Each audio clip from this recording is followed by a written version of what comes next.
कबल जो मैं बात कर रहा था, कैसे माइंडसेट बदलेंगे, कैसे तब्दील करेंगे हम, ऑपरेशन क्या कामयाब हुआ कि नहीं हुआ। आप क्या कहते हैं ऑपरेशन के बारे में? शकील काजी साहब ये तो कहते हैं कि कामयाब हुआ है। ऑपरेशन तो यकीनन कामयाबी की तरफ जा रहा है और अभी ऑपरेशन का सीन ड्रॉप नहीं हुआ है कि उसमें मुकम्मल तौर पर हम ये कह सकें कि कामयाब हुआ है। रही जहाँ तक बात सवात की, यकीनन उसमें एक इन्होंने बड़ा कामयाब ऑपरेशन किया है और जो अभी वज़ीरिस्तान में ऑपरेशन जारी है वो भी बड़ी कामयाबी के साथ जारी है। लेकिन ये ऑपरेशन जो है इसका हल नहीं है, क्योंकि वो लोग जो हैं दूसरे शहरों में निकल गए और जो ये वाक़यात हो रहे हैं इसी तरह से उनके वाक़यात हो रहे हैं। ऑपरेशन भी हल नहीं है और मुज़ाकरात भी हल नहीं है, तो नहीं, ऑपरेशन हल से मुराद ये नहीं है मेरा कि हल से मुराद ये नहीं कि वहाँ बिल्कुल ही ना किया जाए। मतलब कहने का मकसद ये है कि टोटली ऑपरेशन से ये मामला ख़त्म नहीं होंगे, क्योंकि ऑपरेशन के ज़रिए आप सबको वहाँ ख़त्म नहीं कर सकते, क्योंकि वो वहाँ छोड़कर शहरी इलाकों में आ गए। बड़ी अहम बात कही है, ऑपरेशन टोटली जो है वो नहीं करना चाहिए। अच्छा चलिए, किसी हद तक ऑपरेशन कर लेते हैं, बाकी क्या करें? नहीं, ऑपरेशन के ज़रिए ही यकीन जब उनकी कमर टूटेगी तो फिर वो मुज़ाकरात की बात करेंगे और उनके कायदीन। तो कह रहे हैं मुज़ाकरात कैसे करें ऐसे लोगों से जो पाकिस्तानी नहीं मानते, तो मुज़ाकरात कैसे करेंगे? वो तो रशीद साहब कह रहे हैं ना। मैं जो कहना चाह रहा हूँ वो ये कहना चाह रहा हूँ कि जब वो ऑपरेशन के ज़रिए उनकी कमर टूटेगी तो यकीनन एक कमज़ोर जब आदमी हो जाता है तो फिर उसमें लड़ने की सकत नहीं होती और वो फिर मुज़ाकरात की तरफ ही आता है। और जैसे कि उनके कायदीन यहाँ पाकिस्तान में जो मौजूद हैं वो मुज़ाकरात की बात कर रहे हैं। कल हमारे जो उलमा इकराम हैं, मुफ्ती मुनीबुर रहमान साहब, उनका बयान आया था 1-2 दिन पहले कि उन्होंने कहा कि जो मुज़ाकरात की बात कर रहे हैं वो लाएअमल बताएं कि वो किस बात के ऊपर मुज़ाकरात करना चाहते हैं, उनके पास क्या ऐसी गारंटी है जिसकी वजह से मतलब हालात सही हो सकते हैं। और अगर हथियार फेंक कर और वो अगर बातचीत करना चाहते हैं तो यकीनन इसमें कोई हर्ज नहीं है, बातचीत की जाए। ठीक है नाज़रीन, हमारे नुमाइंदे बखर में मौजूद हैं और इनका नाम है उसामा खालिद, हमारे साथ टेलीफोन लाइन पर हैं। हम इनसे पूछते हैं वहाँ क्या सूरत हाल रही। जी उसामा खालिद साहब, यानी शकील कादरी साहब ने कहा कि मुज़ाकरात उस वक्त होने चाहिए कि जब उनकी कमर टूट जाए, तो फिर उनके पास कोई ऑप्शन नहीं होगा मुज़ाकरात का। आप इससे मुत्तफ़िक़ हैं? देखिए, पाकिस्तान को अगर वो मानते हैं, पाकिस्तान की सालमियत को मानते हैं, पाकिस्तान आवाम के सुकून को मानते हैं और अच्छे शहरी बनकर रहना चाहें तो उनको माफ़ भी किया जा सकता है। लेकिन वो वक्त गुजारते हैं। माजी में भी इन्होंने ये किया था कि 1-2 बार मुज़ाकरात की थी पिछली गवर्नमेंट के दौर में, और जब मुज़ाकरात करके फिर मुनज़्ज़म हुए, ये मुज़ाकरात करके फिर मुनज़्ज़म होंगे, फिर आपके सामने लड़ेंगे।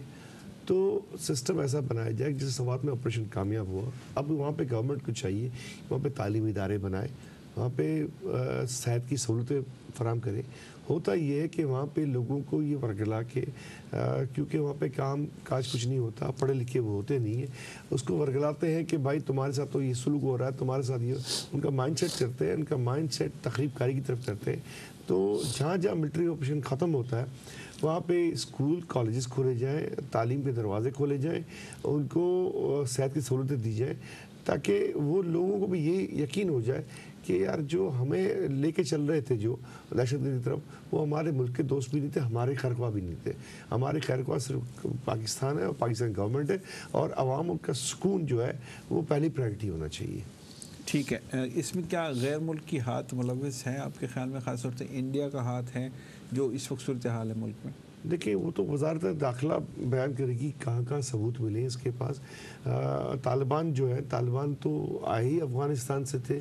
जब पाकिस्तान में 1985 में जो जिहाद अफ़गानिस्तान के नाम से जो रजीम चली थी और उनमें कुछ लोगों को अमीर मोमिनीन बनने का शौक़ हुआ था, तो उन्होंने वो सोचे समझे बगैर फैसले किए।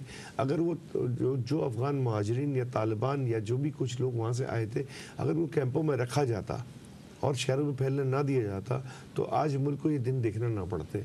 आज भी जब कोई बात होती है कि जब शहरों से इनखला होते हैं, जैसे सवात से इनखला हुआ था, तो हमने ये डिमांड की थी कि उनकी लिस्ट बनाई जाए। जब हमने कहा लिस्ट बनाई जाए तो कहा कि ये तो एमके वाले हैं, पता नहीं किसके खिलाफ मास खड़ा करके रखा।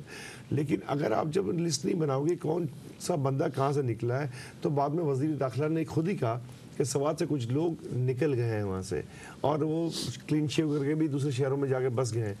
और जैसे ही भाई कह रहे हैं कि मुज़ाकरात होने चाहिए, मुज़ाकरात होने चाहिए पॉजिटिव नोट पे कि पाकिस्तान फर्स्ट। अगर वो मुज़ाकरात करके वो टाइम गेन करते हैं और दोबारा मुनज़्ज़म होकर आते हैं, तो हमें तो सब पॉइंट से, सब एंगल से देखना होगा कि हम अपने मुल्क को किस तरह सेव कर सकते हैं।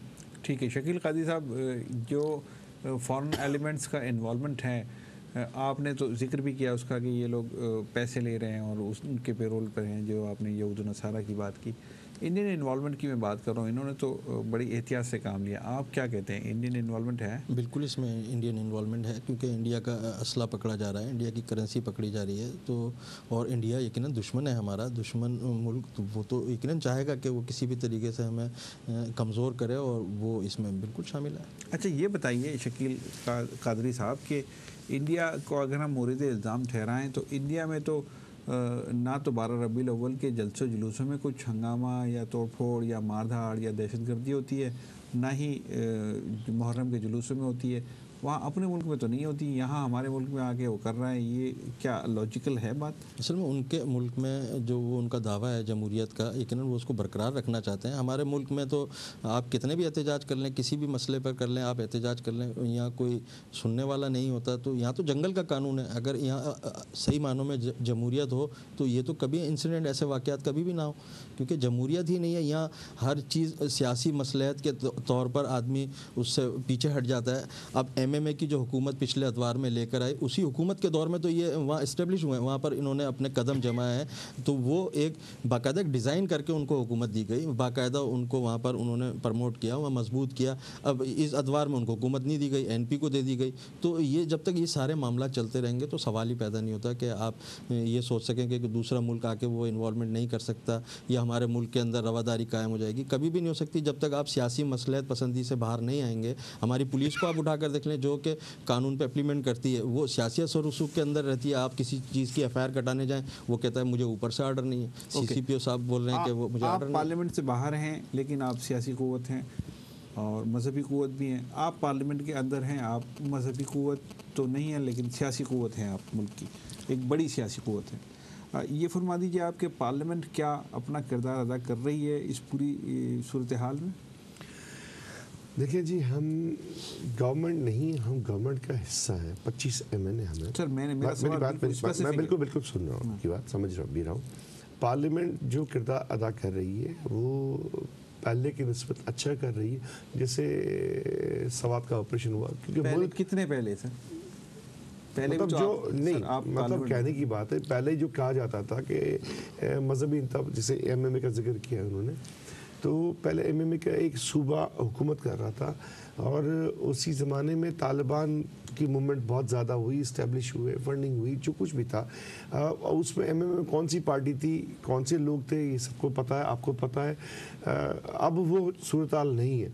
अब जब इनको जो दहशतगर्द अनासिर हैं उसको जब पैसा नहीं मिल रहा तो वो किडनैपिंग की वारदातें कर रहे हैं, लॉ एंड ऑर्डर की वारदातें कर रहे हैं, ताकि अपने फंड जनरेट करके वो अपने मकासद हासिल करें। पार्लियामेंट जो है, पार्लियामेंट अपना किरदार अदा कर रही है। पार्लियामेंट अपना क्या ये जो हम बहस यहाँ पे कर रहे हैं अमन अमान के हवाले से, मुहर्रम में हम कहते हैं कि हमें सुकून दो, हमें तहफ़्फ़ुज़ फराहम करो, और किया हुकूमत ने, ऐसा नहीं है कि नहीं है, लेकिन उसके बावजूद भी ये सारे फैसले, ये सारी डिबेट पार्लियामेंट में नहीं होनी चाहिए कि मुहर्रम कैसा होगा, रबीउल अव्वल कैसा होगा और दूसरे महीने कैसे होंगे, कैसे किस फ़िरक़े को, कैसे किस अक़ीदे वालों को तहफ़्फ़ुज़ फराहम किया, ये सारी डिबेट वहाँ नहीं होनी चाहिए आपके? नहीं, फ़िरका वारियत पे डिबेट तो नहीं, बात सुने, मैं तहफ़्फ़ुज़ की बात, लॉ एंड ऑर्डर की बात होती है, मैं अक़ीदे की बात करो, कैसे किस अक़ीदे को आप तहफ़्फ़ुज़ फराहम करेंगे? देखिए, हर अक़ीदा, हर मसलक, हर मज़हब एहतराम है हमारे पास। सर मैं तो ये तो बात आपकी बिल्कुल दुरुस्त है, इस पर हम बात भी कर चुके हैं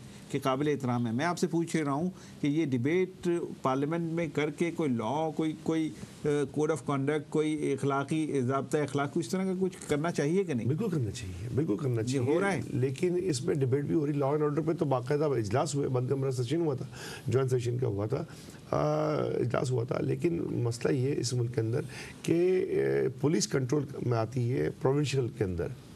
पंजाब की पुलिस अपना कानून लेके बैठी है, अपनी तनख्वाह, अपने अलाउंस, अपने तरजीहत लेके बैठी होती है। सिंध की पुलिस अपना होता है। मुल्क के अंदर वाकई आप जो कह रहे हैं कि कानून बनना चाहिए, हर शहरी को मुमकिन तहफ़्फ़ुज़ मिलना चाहिए, हर मज़हब की इबादत को उसकी इबादत का तहफ़्फ़ुज़ मिलना चाहिए। ये ना हो कि मेरी पसंद का मसलक तो है मैं नाफिज़ कर दूँ और दूसरी मसलक का मज़हब जो है उसको मैं फ़ना कर दूँ, ये मुमकिन नहीं है। और हमें तो हर किसी का लिहाज करना चाहिए और पार्लियामेंट में उसमें मौसर किरदार अदा करना चाहिए। चाहिए, कर तो नहीं रही ना, थोड़ा बहुत कर रही है, इंशाल्लाह वो भी करेगी आइंदा आइंदा। लेकिन ट्रैक पे एक चीज़ आते आते आएगी, ट्रैक पे अभी आ रही है जम्मू की गवर्नमेंट। पहले